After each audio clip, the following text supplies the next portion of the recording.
Welcome to Things You Might Ought to Know for Friday, November the 8th, 2024. I am Jay Cleveland Payne. And today, in the fun stuff, we still stay a bit political, but this is the last day we're throwing politics directly into this one because this is the week of the election in real time. Around this week, around these days, this is when we talk about presidents and their actual getting elected or reelected. So today will be the final one on this one. Next week, we'll focus on other things in history because that'll be past.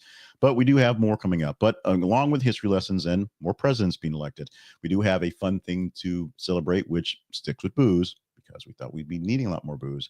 And of course, the birthdays that you know and love. Starting off with this beautiful lady right here, who is Tara Reid. Tara Reid almost hitting that round number of 50, hitting 49 years old on the day. Tara Reid had a fairly early, pretty good start in movies, being young teen stuff like that.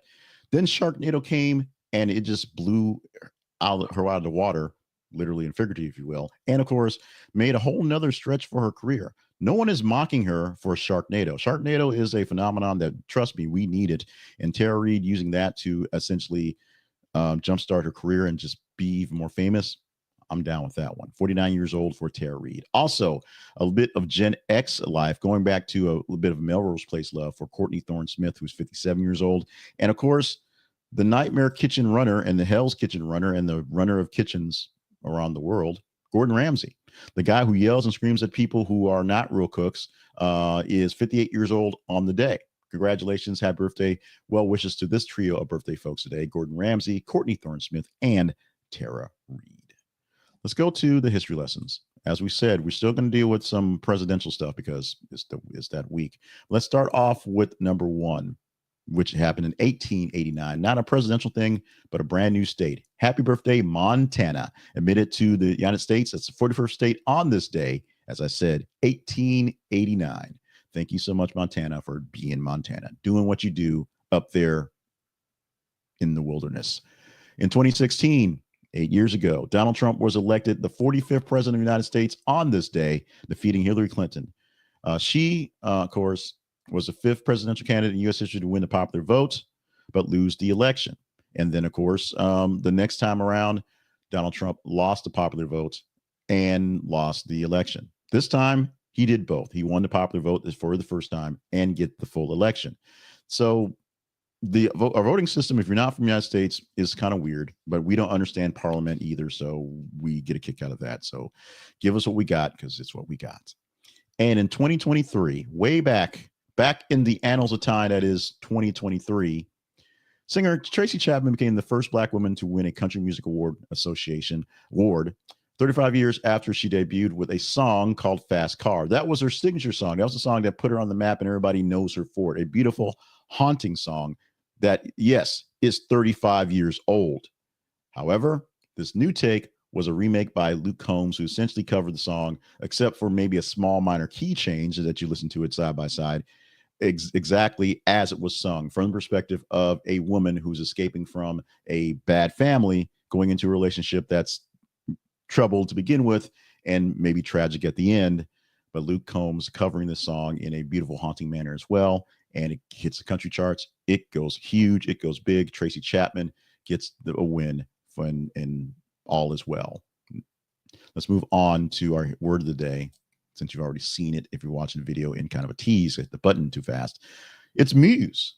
And this is a case where you can say that Luke Combs used Tracy Chapman as a muse to use this song to do great things. You could say that because muse means to think or mediate in silence or on some subject. Actually, I got the wrong muse there. That is to muse is to think as opposed to muse as someone who is a muse to you. Totally butchered that one. So we're going to give you the actual definition per this one because I didn't read ahead properly. During the long train ride, he found himself musing over the novel he had just read, pondering its deeper meanings. That's why it has the two meanings of going forward.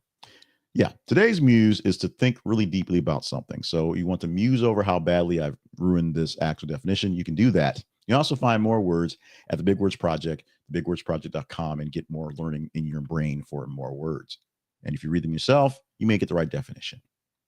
Possibly. Our affirmation for the day: my life is just beginning. This week, we put a lot of focus on affirmations that were neutral in what they're doing, but gave a sense of positivity for wherever you are feeling better, because we didn't know where we'd be feeling at the end of this week. Right now, tensions are a little lower than expected. People are just sort of falling into whatever. They're just sort of just understanding and living with what's going to go with. And so far, nothing crazy and incendiary has been tossed by the new upcoming president. In fact, a lot of changes are happening where things are winding down, where people were incendiary because they understand the writings on the wall. Today's affirmation: my life is just beginning. And that is essentially what's happening right now. This brings a renewed perspective to yourself with this affirmation. It encourages a fresh perspective on life, opening your eyes to new possibilities and opportunities that lie ahead. It cultivates an outlook of growth and beginnings rather than endings. So don't look at this week as the end of something.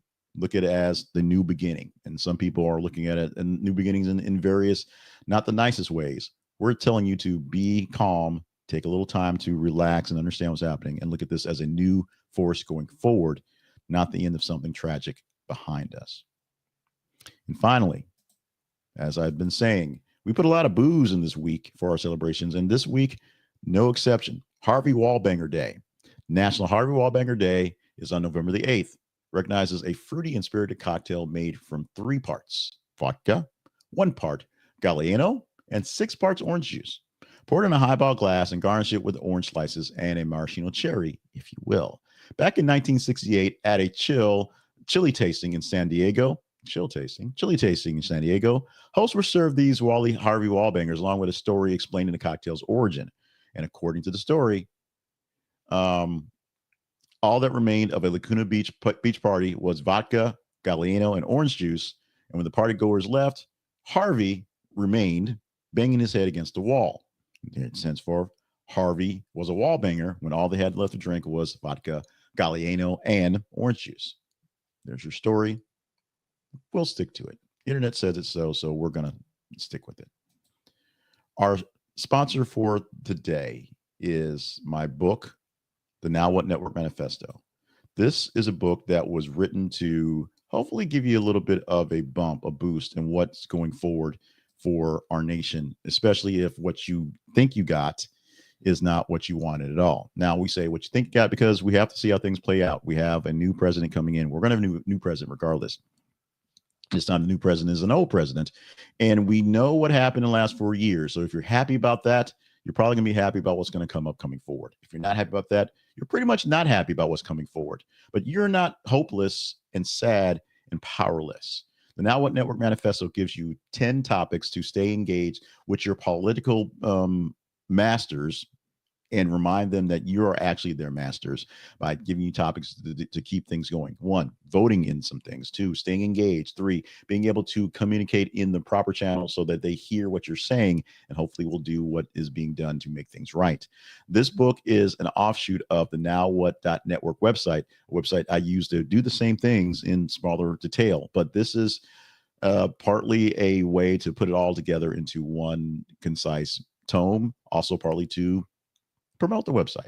So check out NowWhat.network ongoing as you get frustrated with your politicians, and check out this book directly because it tells you exactly what to do to stay engaged in politics.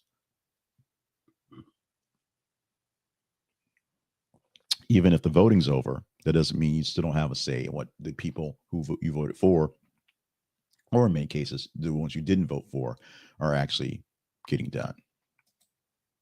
And finally, we wrap up the show asking you to like, share, and subscribe to our videos, our podcasts, our newsletters, all the stuff we have. If you like the stuff you're seeing, more people will see it in their feeds. It'll be fed up to more people via algorithms. And we can get more people involved in what we're doing, the fun stuff and the newsy stuff as well. If you share it with folks that are like-minded, people you're sure that will enjoy these type of things, it'll be easier to get more people involved in these conversations, in this information, in this back and forth we have here. And if you're not getting this in your feeds automatically, you're seeing the algorithm pop up here or there, or people are sharing it with you because they think you like it, go ahead and subscribe so you get this automatically. We are looking for growth in our numbers of followers and subscribers. YouTube is our North Star, what we use to kind of go within. Right now, we're at about 1,500 subscribers, which is good. We are not knocking that. We're happy with that one, but we want to see about how to get to that next 500 subscribers within a few months. And we're being real about it. We're saying months, not weeks. So if you like what we're doing, we're not putting out content that's just content saying, hey, everyone should put out content because Dodash did a video. So now there's 300 different Dodash videos, all trying to get Dodash views and likes. We're doing hard stuff. We're doing news. We're doing articles. We're doing fun stuff here. We're doing things that people have to see, engage in, and not trickery to get onto thinking there's some magic bullet. We don't have that. We're just trying to give you good information to take along with your day. If you like that, like this. If you think this is good, share it with folks. If you're seeing it and you're understanding what we're doing and behind us, subscribe as well. With that, let's get out of here. It's Friday, November the 8th, 2024. I'm Jay Cleveland Payne. A very long, very tiring a week for a lot of reasons, especially people who are now not so much dealing with the counting, but just the accounting of what happened in this last week. We'll have plenty of time to commiserate or complain or love and compliment going forward. Got plenty of time for that to happen. But in the meantime, stop by our website. This is a conversationproject.com for more details on things you might ought to know, things you might not have heard, and some other things we produce. It's Friday, so we're working on our weekly wrap-up, a weekly roundup, change its name. It's a roundup of 12 stories from the past week that basically caught our attention. And since we got a reprieve, if you will, of lack of Trump and voting stuff and Kamala and voting stuff, we'll have a nice smattering of actual stories to talk about, not just we're still waiting on election stuff. So look for that in the same place you're seeing this one and look for more stuff from us. Like what you're seeing, email us at the conversation inbox at gmail.com. Let me know how we're doing and have a great Friday. Have a wonderful weekend. See you with more stuff like this come Monday.